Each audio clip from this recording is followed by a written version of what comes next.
in for a pretty cold old boring Saturday night as he goes again. He's got Barry Hall. Stevie Milne has poked the pass to Hall. Will it be Barry Hall who make the trifecta? There's the siren. They've won just one game in the last 15. Hall to win the game for St Kilda from 38 metres out. He's kicked the goal. He's kicked the goal. The Saints have broken the block. Yeah, fine Everton. What a wonderful shot there of Grant Thomas, Stewie Lowe. Nathan Burke is there as well. And Grant, you won't get the smile off his face for some considerable time. And neither you should, because they've been through hell and now they're on their way back. We do welcome now Grant Thomas, 72 games as a player for the Saints, 123 games as a coach. He's got the fifth highest winning percentage of any coach in St Kilda's history, and he's coached the third most finals behind only Ross Lyon's 11 and Alan Jeans' 17 finals as coach of the Saints from 2001, the latter stages of 2001 through until 2006. Grant, thank you very much for joining us. Cheers. Now, if we go back to that period where you were a caretaker and obviously you were appointed for the start of 2002, your thoughts on Brett Ratton's 6-week tenure? We know a lot's been said since the departure of Alan Richardson. Is 3-3 about right? Is it probably unfair to expect more given he's only had the group for a short period of time, or are you maybe unconvinced that he's the man for the job? Look, I'm unconvinced only to the point that I haven't had much to do with Rats, and I haven't spoken to him, and I wouldn't have any idea other than any other footy fan. At the moment, I'm a footy fan, and I look on and I see probably a little bit more methodology in the way they're going about their games, firstly, so that's a tick. I see that there's probably more consistent, unconditional effort, which is a tick, so there's definitely an improvement, but I also I'm enthused by the fact St Kilda are saying that it's a very open process that they're going through, and they're going to sort of leave no stone unturned to get the best candidate. And if the best is Rats, well, good luck to him. We can all be confident that he's won a really tough process. Now, obviously, you went through this process yourself back in the day. Under Blighty, he saw out 15 weeks, then you stepped in after he basically walked into Moorabbin and 5 minutes later walked out in his nice yellow jumper that we remember. What was the process that went through there, finding out that you had the position? There wasn't really any process. It was, after the surprise exit of Blighty, I was asked to be caretaker coach. That was, for reasons that you'd need to ask the people who made the decision at the time why that was the case. And then they went through a process which was, in all sincerity, somewhat of a facade. But,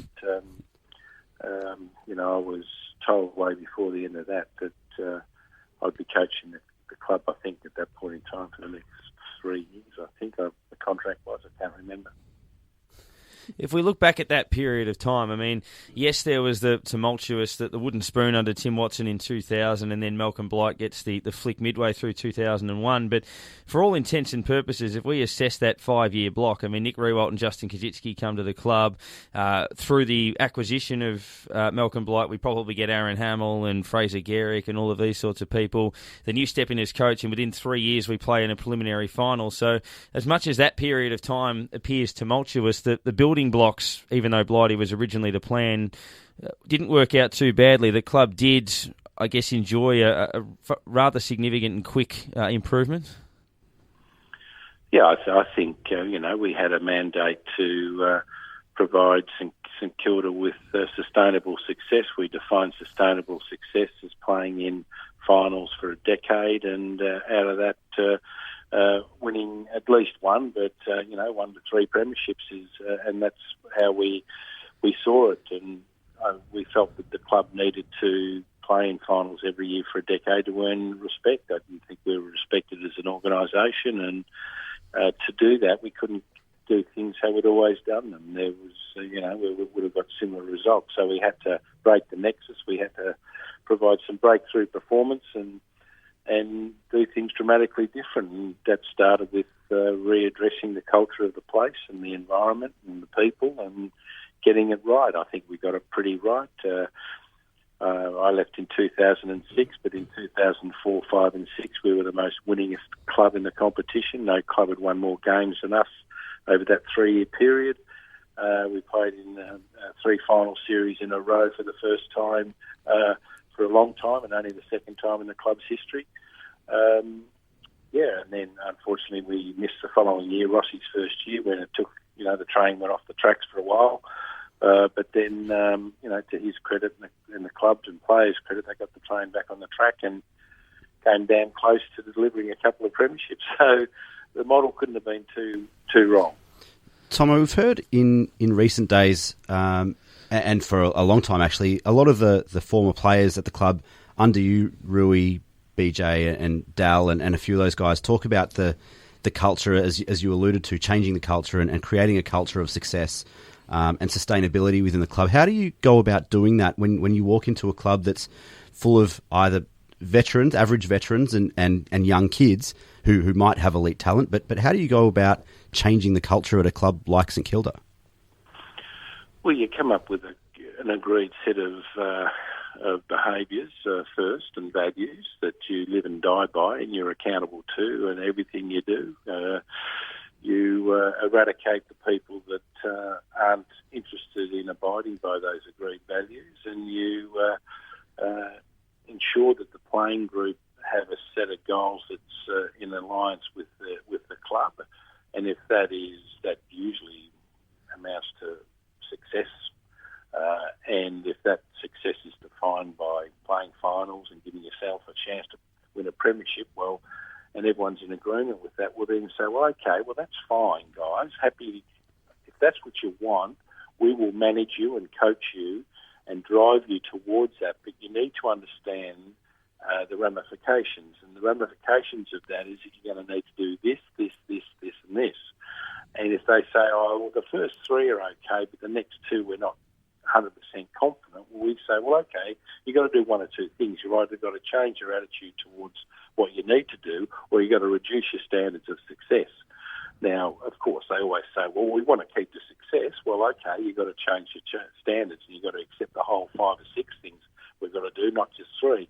And once you have agreement to that, it's pretty simple. Guys, you asked for it, I'm delivering it, or we're delivering it, and we're managing you towards it. And it's all encompassing, and it starts with getting the right people involved everywhere you look, left, right, in front, above, beyond, below. Everyone is the right type of person. You then got to change your environment. You've got to make sure that it is the right environment to live in and to work in, and then you've got to drive the right culture and the culture of expectation, the culture of success. You've got to have an environment where players can't wait to get to the club. If you can't wait to get to work, you work better, and that's a fact. We also wanted to accelerate maturity and try and show players how vulnerable they are, but also how much they need to learn. And by that we started, and St Kilda has been credited with starting the AFL community camps, and we go to places for 2 or 3 weeks and immerse ourselves in those communities. I remember lining up at Spencer Street Station with 60 people, 40 players and 20 staff, all with a push bike and a backpack. And we went to Warrnambool for 2 weeks, and we immersed ourselves in hospitals, in prisons, in schools, and trained 3 times a day, and we did all that sort of stuff. That was part of it. The next step of that was to do high-performance altitude training camps in South Africa. The next step to that was to go to London and meet some of the greatest athletes the world's ever produced and train with them for 2 weeks to show them how little you are in Melbourne, Australia, as a sports hero as against the world. And then we took everyone to China and showed them just what it's like to live around a country that's got 1.2 billion people and those sorts of things. So it was all about education and training and leadership and all those fantastic things added up to change the culture of the organisation. And as the head coach, how much input would you have had this time of year, not playing finals, obviously silly season has started in regards to trades and draft and all that sort of stuff. Do you then give a list of those characteristics or those character traits to your recruiting department and say these are the types of people we want in a club? Or how much input do you have in the type of player that the recruiters would have been looking at? No, I just want the best player. I mean, I don't care what background they've got. I don't care what they look like. I have a very strong belief and confidence in a long, experienced career of management and everything else to believe that if you build the right environment and you have the right culture and you get the right people, you throw anyone into that, you can help them to be successful and change their habits and change. So I don't say, listen, I only want public school boys, or I only want people who haven't been in trouble, who haven't been in trouble with the law. I don't love that perspective. I just said to Bevo, you pick the best player, Bevo. That's the most important thing. We get them in this environment, everyone will end up pretty good. I guess a two-part one from me. In regards to, you spoke a little bit about respect from the outside. How much of it is that, and how much of it is, I guess, how you view yourself? I mean, I talk about that elusive premiership, and in the last, in that period from, 2001 to 2010, St Kilda did a hell of a lot right, put a hell of a lot of building blocks in place, but that was the one thing that didn't land, and it seems that was the one thing that probably held the club back from maybe breaking through all of those barriers. That all it would have taken was to win one flag to effectively complete that entire journey. Is it as simplistic as that? That in the eyes of the footballing public, that's the true way that you finally close that chapter? Oh, pretty much. I mean, that's one way to look at it, and that's one vindication for what you're doing. But unless you've got very strong leaders and are able to drive through that continual performance, you'll hiccup and you'll falter at the next hurdle. And, firstly, the club, not the club, but let's say individuals, got rid of me, and then individuals got rid of Ross Lyon. I don't think it was a club. There's not St Kilda. It's people that are in charge at a point in time. And I think I had pretty strong skills and management to ensure that we were consistent, and I think I've proven that. I'm damn sure Rossi Lyon had the same. He's proven that. But then all of a sudden, you don't have the right leadership right from the top, whether it be board, executive and coaching, and you start to falter and you start to make knee-jerk decisions and you start to go away from your core principles and everything else, and instead of playing finals, you end up doing a whole host of other things, and pretty much we've been wallowing around since. Now, you're known for doing a few different things while in your coaching time. It kind of almost changed the way that coaches worked with the media and other areas outside the club itself. You're basically the first to bring in the media to the coaching box on game day. Was the inspiration behind that trying to bring the club and media together, or give people a more look at the inside of what happens on game day, or what was the inspiration in that? Oh, the inspiration was pretty much just to show the media that footy's not as sophisticated as you think it is, and hopefully to show the fans that, hey, listen, you guys treat everyone within footy like gods, but football is quite unsophisticated and a very long way behind business. But that was part of the reason. The other part of it was,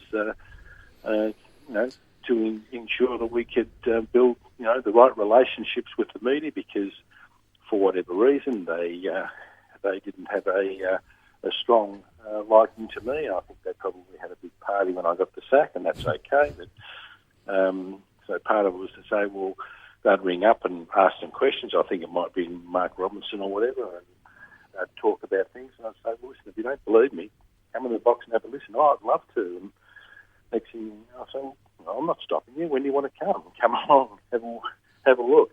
Shut up, but just listen.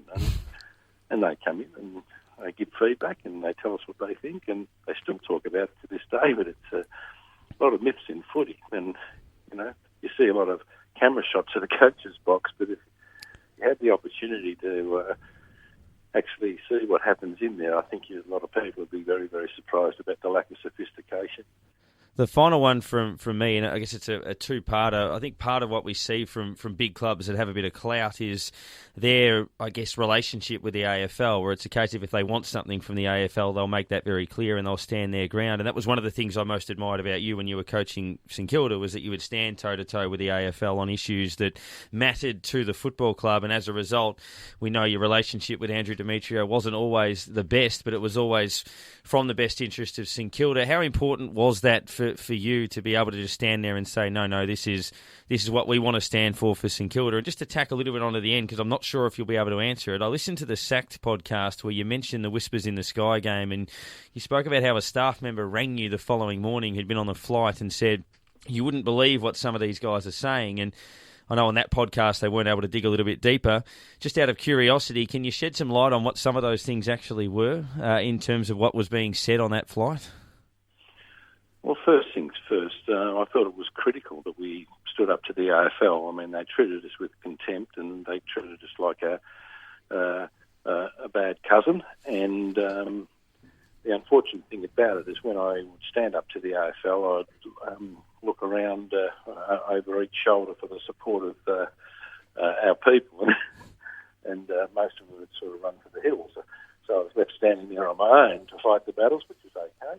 I'm a big boy, I can do that, but being used as a doormat for too long, and it was time we stood up and demanded respect, and not just through our performances, but we weren't to really stand there and take any ridicule from anyone, and I thought it was a very important part of our progress, and I think our players deserved it, our fans 100% deserved it, and I don't think they've had much of it in the past. In relation to that incident, I think, it's been pretty well documented for a long period of time. I mean, there was an article on it. Mark Parker was interviewed. You can research all that. I mean, there's no secrets there. Yeah, it was, we know the old, now I know what a victory feels like, but yeah, that was very interesting, and I think all of us who watched it were in agreement. Nick, you had one? Yeah, last one from me, Tomo. Obviously, you alluded to earlier about your experience with business and in business, kind of helping shape how you moulded the culture at the club. You obviously spent time with some pretty illustrious characters in terms of footy.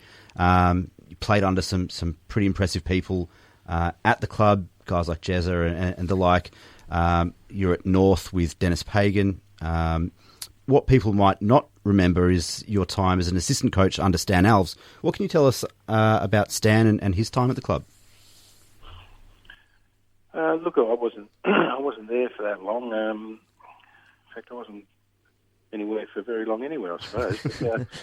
But, look, Stan just rang me up and said, "Listen, you've won 4 premierships in a row at Warrnambool, and you've got a lot of experience, and blah blah blah." And did you have one? Or do you want to? Yeah. This is my first stint at coaching. I'd like someone I can trust and believe in to call it as they see it. I know you speak your mind, and I'd like you to, do some, mentoring to me and provide some advice. And I said, well, that's okay. I'd love to do it. I'd love to help, especially if you're prepared to sort of receive it in the manner it's meant, but I won't pull any punches. And that went okay for a period of time, and then, we sat down after about 14 weeks or 15 weeks, and Stan asked me a couple of questions, which I gave him a couple of honest answers to, and he didn't like it, and so he asked me to leave, and I said, fine, that's fine, so I left. That's simple. Now, as you said there, I think he might have adjusted some of the things I was referring to. Well, I know he did. And he went on to, coach for a few more years and do pretty well. As you said there, you weren't at places for very long there, which ended up giving you a nickname by Patrick Smith. So the same question you can answer is, what is your favourite breakfast cereal? Bacon and eggs. Oh. No. I thought I was going to go with cornflakes there, but how did that relationship go along with Patrick?